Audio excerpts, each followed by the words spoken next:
So I would just take a minute before we go on to the phase of releasing the book, is that the iOS over the last almost 5 decades has been working consistently. So for iOS, ever since its inception in 1986, publications have been of great importance.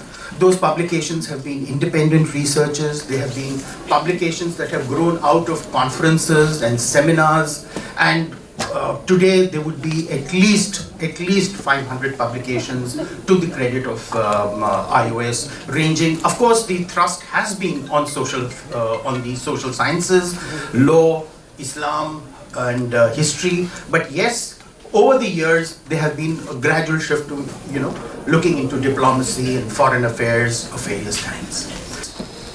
I, in the capacity of Chairman, Institute of Objective Studies, want to extend my good wishes and congratulations to Mr. Shastri Ramachandran on the launch of this wonderful work.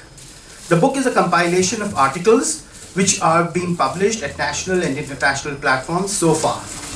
It is not a run-of-the-mill kind, and the book has been able to lift the veil on many aspects of Chinese society. It is a bricolage of Mr. Ramachandran's writing over a long period of time, that is between 2008 and 22. So the title of the book, he feels that yes, Beyond Binaries aptly defines the book and Mr. Ramachandran's perspective. It is a valuable compilation to understand the recent history of Sino-Indian relations, and is also a welcome addition to the bookshelves of many laymen and practitioners. It is an eye-opening read about the Chinese polity, economy, and society today.